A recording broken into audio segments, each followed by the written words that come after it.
आज हम बाबा के गुरुकुल में कक्षा 6 NCERT बाल राम कथा के अध्याय 3 दो वरदान की कथा को सुनेंगे। मेरा निवेदन है कि आप इस कथा को ध्यान से सुनें। मेरा विश्वास है कि आपको आनंद की अनुभूति अवश्य होगी। तो कथा को शुरू करते हैं। राजा दशरथ के मन में अब एक ही इच्छा बची थी, राम का राज्याभिषेक, उन्हें युवराज का पद देना। अयोध्या लौटने के बाद से ही उन्होंने राम को राजकाज में शामिल करना शुरू कर दिया था। राम यह जिम्मेदारी अच्छी तरह से निभा रहे थे। उनकी विनम्रता, विद्वता और पराक्रम का लोहा सभी मानते थे। प्रजा उनको चाहती थी। दशरथ के लिए तो वह प्राणों से प्यारे थे ही। दरबार में राम का सम्मान निरंतर बढ़ रहा था। राजा दशरथ वृद्ध हो चले थे। मुनि वशिष्ठ से विचार विमर्श के बाद एक दिन उन्होंने दरबार में कहा, मैं लंबे समय तक राजकाज चलाया, जैसा बन पड़ा तब तक राजकाज चलाया। अब मेरे अंग शिथिल हो गए हैं, मैं वृद्ध हो गया हूँ। मैं चाहता हूँ कि यह कार्यभार राम को सौंप दूँ। अगर आप सब सहमत हो तो राम को युवराज का पद दे दिया जाए। अगर आपकी राय इससे भिन्न है तो मैं उस पर विचार करने को तैयार हूँ। सभा में तुमुल ध्वनि से राजा दशरथ के प्रस्ताव का स्वागत किया। राम की जय जयकार होने लगी। दशरथ थोड़ी देर तक सुनते रहे। संतोष के साथ उन्होंने कहा, शुभ काम में देरी नहीं होनी चाहिए। मेरी इच्छा है कि राम का राज्याभिषेक कल सुबह कर दिया जाए। यह समाचार पलक झपकते पूरे नगर में फैल गई। हर तरह बस यही चर्चा थी। राज्याभिषेक की तैयारी शुरू हो गई। भरत और शत्रुघ्न समय अयोध्या में नहीं थे। वह अपने नाना कैकयराज के यहाँ गए हुए थे। भरत जब भी अयोध्या लौटने की बात करते, नाना उन्हें रोक लेते। भरत को अयोध्या की घटनाओं की सूचना नहीं थी। उन्हें अपने पिता के निर्णय के संबंध में नहीं पता था। यह जानकारी भी नहीं थी कि अगले दिन राम का राज्याभिषेक होने वाला है। कैकय से एक दिन में भरत और शत्रुघ्न का आना संभव नहीं था। राजा दशरथ ने इस संबंध में राम से चर्चा की। कहा कि भरत यहाँ नहीं हैं, पर मैं चाहता हूँ कि राज्याभिषेक का कार्यक्रम न रोका जाए। उन्होंने राम से कहा, जनता ने तुम्हें अपना राजा चुन लिया है। तुम राजधर्म का पालन करना, कुल की मर्यादा की रक्षा अब तुम्हारे हाथ में है। राज्याभिषेक की तैयारी रानी कैकयी की दासी ने भी देखी। मंथरा ने शुरू में उसे इस चहल पहल का कारण समझ में नहीं आया। उसने इससे कोई अन्य अनुष्ठान समझा। इतनी रौनक, ऐसा सजावट, ऐसी कुछ उससे अन्य अनुष्ठानों में नहीं देखा था। उसे अचंभा हुआ। फिर उसने रानी कौशल्या की दासी से पूछा। उसे तब पता चला कि कल राम का राज्याभिषेक होने वाला है।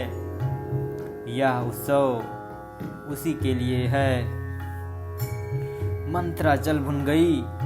राम का राज्याभिषेक उसे षड्यंत्र लगा। कैकयी के विरुद्ध। वह कैकयी की दासी थी। बचपन से कैकयी का हित उसके लिए सर्वोपरि था। मंथरा उसे अपना हित मानती थी। वह कैकयी की मुँह लगी थी। रानी कैकयी भी उसे बहुत मानती थी। क्रोध से आग बबूला मंत्रा रनिवास की ओर भागी। सीधे केकई के कक्ष में वह हाँफ रही थी। क्रोध से चेहरा लाल था। भागने के कारण सांस उखड़ रही थी। उसने रानी केकई को सोते हुए देखा। किस तरह स्वयं को संभालते हुए मंत्रा ने कहा, अरे मेरी मूर्ख रानी, उठ, तेरे ऊपर भयानक विपदा आने वाली है। यह समय सोने का नहीं है। होश में आओ। विपत्ति का पहाड़ टूटे इससे पहले जाग जाओ। रानी केकई नींद से चौंक कर उठी। उन्हें मंत्रा की बात समझ में नहीं आई। बात क्या है? तुम इतना घबराई क्यों हो? सब कुशल तो है? उन्होंने पूछा। कैसा कुशल, कैसा मंगल? सब अमंगल होने वाला है। तुम्हारे सुखों का अंत महाराज दशरथ के कल राम का अभिषेक करने का निर्णय लिया है। अब राम युवराज होंगे। यह तो बहुत शुभ समाचार है। केकई ने प्रसन्नता से अपने गले का हार उतार कर मंत्रा को दे दिया। मैं बहुत प्रसन्न हूँ। राम युवराज के पद के लिए हर तरह से योग्य हैं। रानी, तुम्हारी बुद्धि फिर गई है, मति मारी गई है। सवाल राम की योग्यता का नहीं है, राजा दशरथ के षड्यंत्र का है। तुम्हारे अधिकार छीनने का है। मंत्रा ने हार दूर फेंकते हुए कहा, यह षड्यंत्र नहीं तो और क्या है? कल सुबह राज्याभिषेक है। भरत को जानबूझकर ननिहाल भेज दिया। समारोह के लिए बुलाया तक नहीं। केकई का सर उग्र हो गया। उन्होंने मंत्रा को डांटते हुए कहा, राम के प्रति मेरा अगाध स्नेह है। वह मुझे माँ के समान मानते हैं। मुझे इसमें षड्यंत्र दिखाई नहीं देता है। इसमें षड्यंत्र नहीं है। राम के बाद भरत ही राजा बनेंगे। राज सर्वदा ज्येष्ठ पुत्र को ही मिलता है। मंत्रा पर इस फटकार का कोई प्रभाव नहीं हुआ। उसके लिए यह दशरथ का षड्यंत्र था। वह रानी केकई के पलंग पर बैठ गई। उनके बहुत निकट केकई के चेहरे की ओर देखते हुए उसने कहा, तुम बहुत भोली हो, नादान हो। तुम्हें आसन्न संकट नहीं दिखता। दुख की जगह प्रसन्नता होती है। इस बुद्धि पर किसी को भी तरस आएगा। समझो रानी, समझो रानी, समझो। राम राजा बने तो तुम कौशल्या की दासी बन जाओगी। भरत राम के दास हो जाएंगे। वह राजा नहीं बनेंगे। राम के बाद अगला राजा राम का पुत्र होगा। अनर्थ हो। अर्थ समझने की मूर्खता मत करो। रानी, राम को राज मिला तो वे भरत को देश निकाला दे देंगे। वे भरत को दंड देंगे। इस तिरस्कार से भरत की रक्षा करो। रानी, रक्षा करो। कोई ऐसा उपाय करो कि राजगद्दी भरत को मिले और राम को जंगल भेज दिया जाए। केकई पर मंत्रा की बातों का असर होने लगा। धीरे धीरे असर बढ़ता जा रहा था। उनका सिर चकरा गया। वह पलंग से उठी तो पांव धीरे धीरे लड़खड़ाने लगे। सीधे नहीं पड़े। आंखों में आंसू थे। मन भारी हो गया। प्रसन्नता की जगह अव्यक्त क्रोध ने ले लिया। मंत्रा को तर्कों में उन्हें सच्चाई दिखाई। तुम्हारी बातों में क्या हुआ, क्या करूं? केकई ने आंसू पोंछते हुए मंत्रा से कहा, अब मैं क्या करूं? मंत्रा पलंग से उठी। कैकेयी के पास जाकर खड़ी हो गई। उसने कहा, याद करो रानी, महाराज दशरथ ने तुम्हें 2 वरदान दिए थे। दशरथ से अपना वचन पूरा करने को कहो। एक से भरत के लिए राजगद्दी मांग लो, दूसरे से राम को 14 वर्ष का वनवास।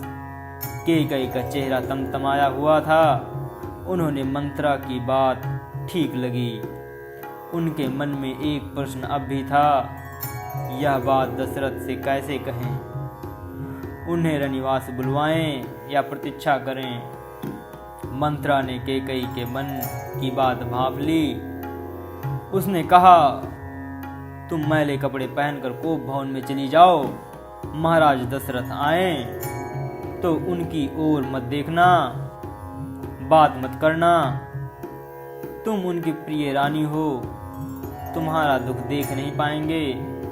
बस उसी समय तुम उन्हें पिछली बात याद दिलाना, दोनों वचन मांग लेना। मैं ऐसा ही करूंगी। महाराज का षड्यंत्र सफल नहीं होने दूंगी। मंत्रा का लक्ष्य पूरा हो गया था। चलते चलते उसने रानी कैकेयी से कहा, राम के लिए 14 वर्ष से कम वनवास मत मांगना। भरत इतने समय में राजकाज संभाल लेंगे। जब तक राम लौटेंगे लोग उन्हें भूल चुके होंगे। अब जल्दी करो रानी, समय बहुत कम है। रानी कैकेयी कोप भवन चली गई। मंत्रा रनिवास से निकल गई। दिन भर की गहमा गहमी के बाद महाराज दशरथ को रानियों की याद आई। तुरंत रनिवास की ओर चल पड़े, उन्हें शुभ समाचार देने। सबसे पहले वो कैकेयी के कक्ष की ओर मुड़े। कैकेयी वहां नहीं थी। प्रतिहारी से पूछा, पता चला कि वे कोप भवन में हैं। दशरथ को चिंता हुई। कैकेयी कोप भवन में? परंतु क्यों? क्या इसीलिए कि उन्हें अब तक सूचना नहीं मिली? मैं उसे अवश्य मना लूंगा, दशरथ ने सोचा। दशरथ को भवन का दृश्य देखकर हैरान हो गए। उन्हें कुछ समझ में नहीं आया। कैकेयी जमीन पर लेटी हुई थी, बाल बिखरे हुए, गहने कक्ष में बिखरे हुए, कपड़े मैले। तुम्हें क्या दुख है? क्या हुआ तुम्हें? मुझे बताओ। अस्वस्थ हो? राजवैद्य को बुलाऊं? दशरथ ने कई सवाल पूछे, कोई उत्तर नहीं मिला। कैकेयी रोती रही। तुम मेरी सबसे प्रिय रानी हो, मैं तुम्हें प्रसन्न देखना चाहता हूँ। तुम्हारी खुशी के लिए मैं सब कुछ कर सकता हूँ, सब कुछ। धरती आसमान एक कर सकता हूँ। दशरथ ने कैकेयी को मनाने का बहुत प्रयास किया, उत्तर उन्हें फिर भी नहीं मिला। दशरथ भी भूमि पर बैठ गए, विनती करते रहे, हाँ मैं बीमार हूँ। कैकेयी ने कहा, हाँ मैं बीमार हूँ। मैं अपनी बीमारी के संबंध में आपको बताऊंगी, लेकिन पहले आप एक वचन दें। मैं जो मांगूं उसे पूरा करेंगे। राजा ने तत्काल हामी भर दी। कहा, मैं राम की सौगंध खाकर कहता हूँ, तुम्हारी हर इच्छा पूरी होगी। महाराज दशरथ ने राम की सौगंध ली तो कैकेयी उठकर बैठ गई। अब मुझे वो दोनों वरदान दीजिए जिसका संकल्प आपने वर्षों पहले रणभूमि में दिया था। महाराज दशरथ ने हामी भरी। कल सुबह राम का राज्याभिषेक भरत का हो, राम का नहीं। कैकेयी ने कहा। दशरथ भौचक रह गए। उन पर वज्रपात सा हुआ।